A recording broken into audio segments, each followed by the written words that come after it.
السلام علیکم دوستو، آپ سب لوگوں کو ہم اپنے چینل پر خوش آمدید کہتے ہیں۔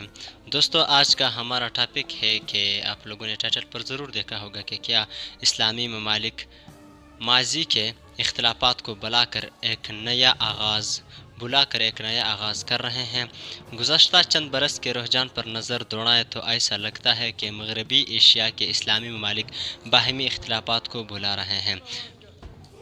بی بی سی کے مطابق اس کی مثال یہ ہے کہ سنہ 2021 میں سعودی عرب، متحدہ عرب امارات، بحرین اور مصر نے قطر کے خلاف ناکہ بندی ختم کر دی تھی۔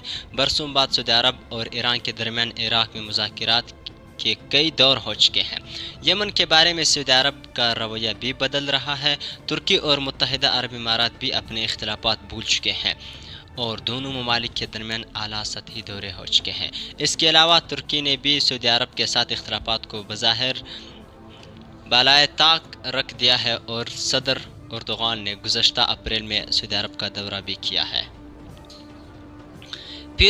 پیر کو سعودی عرب نے اعلان کیا تھا کہ وہ ترکی کے مرکزی بینک میں 5 ارب ڈالر جمع کرائے گا۔ یوں سعودی عرب نے زلزلے سے تباہ حال ترکی کے لیے اپنے خزانے کا منہ کھول دیا ہے۔ یہ سب ایک ایسے وقت میں ہو رہا ہے جب ترکی کے مغرب کے ساتھ تعلقات اچھے نہیں ہیں اور سعودی عرب کے امریکہ کے ساتھ تعلقات بھی کشیدہ ہے۔ اس تناظر میں یہ سوال اٹھتا ہے کہ آیا وہ اسلامی ممالک جو پہلے آپس میں دست و گریبان تھے، کیا وہ اب واقعی متحد ہونے کی کوشش کر رہے ہیں؟ خلیجی ممالک میں انڈیا کے سابق سفیر تلمیز احمد نے اردوغان کے دورے سعودی عرب کے دوران بی بی سی کو بتایا تھا کہ افغانستان کے بارے میں الجھن بڑھ گئی ہے اور اس سے مشرقی وسطی میں امریکہ پر عدم اعتماد کے خلا مزید گہرا ہو گیا ہے۔ خلیجی ممالک کو لگتا ہے کہ انہیں اس شعبے میں اپنی سفارتکاری خود کرنا ہوگی۔ سعودی عرب خود ایران سے بات کر رہا ہے، متحدہ عرب امارات خود ترکی جا رہا ہے، یوں ایک نیا ماحول پیدا ہو چکا ہے۔ تلمیز احمد کے خیال میں امریکہ نے جس طرح افغانستان کو طالبان کے حوالے کیا اور بوریا بستر لپیٹ کر افغانستان سے نکل گیا، اس سے یہ پیغام بھی ملتا ہے کہ امریکہ کسی بھی کام کو منطقی انجام تک نہیں پہنچاتا ہے۔ اسی لیے اب امریکہ کے ساتھ تعلقات کے بارے میں عدم اعتماد کا ماحول ہے۔ جواہر لال نہرو یونیورسٹی کے سینئر فارویسٹ ایشین اسٹڈیز کے پروفیسر اے کے مہاترپا کو نہیں لگتا کہ اسلامی دنیا کمزور ہو رہی ہے۔ ان کا کہنا ہے کہ صدر اردوغان اسلامی دنیا کا رہنما بننا چاہتے ہیں کیونکہ وہ سمجھتے ہیں کہ ترکی سلطنت کا عثمانیہ کا اصل وارث ہے اور مسلم دنیا رہنمائی ان کا حق ہے۔ دوسری جانب سعودی عرب مکہ مکرمہ اور مدینہ منورہ کی جانب سے اسلامی دنیا کی قیادت کرنا اپنا فطری حق سمجھتا ہے۔ سعودی عرب کے سامنے اردوغان کی نرمی ان کی سیاست کا محض ایک روپ ہے۔ مجھے نہیں لگتا کہ اسے باہمی اختلافات کمزور ہونے کے طور پر دیکھا جانا چاہیے۔ ان کے مطابق مغربی ایشیا وہ خطہ ہے جہاں قطر ایک امیر ریاست ہے تو سعودی عرب اور متحدہ عرب امارات بھی امیر ہے۔ تینوں ممالک اپنی دولت کی بنیاد پر اپنے علاقے میں اثر و رسوخ میں اضافہ جاری رکھے ہوئے ہیں۔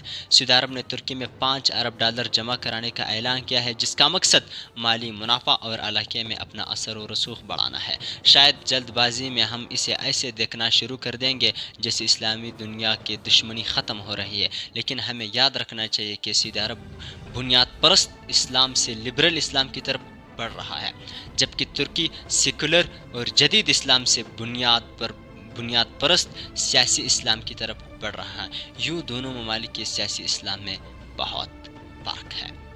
جواہر لال نہرو یونیورسٹی کے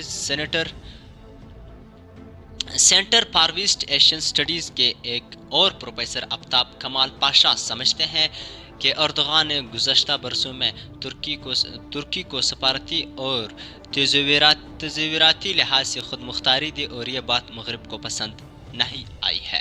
پروفیسر پاشا کہتے ہیں کہ سنہ 2003 سے پہلے ترکی پر فوج کا غلبہ ہوا کرتا تھا، ترک معیشت میں بھی فوج کی مداخلت زیادہ تھی، لیکن اردوغان نے اس طویل روایت کو ختم کر دیا۔ ان کی آمد کے بعد سے ترکی میں نجی کاروباری افراد ابھر کر سامنے آیا ہے۔ ترک حکومت میں فوج کی مداخلت ختم ہو گئی۔ اس لحاظ سے اردوغان نے ترکی کے سیاسی نظام کو مکمل طور پر تبدیل کر دیا۔ میرے خیال میں یہ ان کی کامیابی ہے۔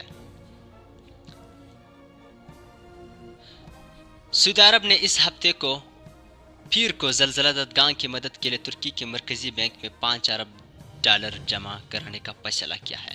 سعودی عرب فنڈ فار ڈیولپمنٹ نے ایک بیان میں کہا کہ یہ امداد اس بات کا ثبوت ہے کہ سعودی عرب اور ترکی کے درمیان قریبی تعاون اور تاریخی تعلقات ہیں۔ ترکی 2018 سے غیر ملکی زر مبادلہ کے ذخائر میں کمی کا سامنا کر رہا ہے، اور جب روس نے یوکرین پر حملہ کیا تو ترکی میں بھی توانائی اور کھانے پینے کی اشیاء کی قیمتیں آسمان کو چھونے لگے۔ اس کے علاوہ توانائی کے لیے بھی ترکی کا تمام دار و مدار اس کے درآمدات پر ہے، اس لیے مغرب کے ساتھ تعلقات خراب ہونے کے بعد سے ترک گزشتہ چند برس سے خلیجی ممالک کے ساتھ تعلقات کو بہتر بنانے کی کوشش کر رہا ہے۔ ترکی متحدہ عرب امارات اور سعودی عرب کے ساتھ تعلقات میں گزشتہ سال گرمجوشی آئی ہے۔ ترک صدر نے گزشتہ سال فروری میں متحدہ عرب امارات اور اپریل میں سعودی عرب کا دورہ بھی کیا ہے۔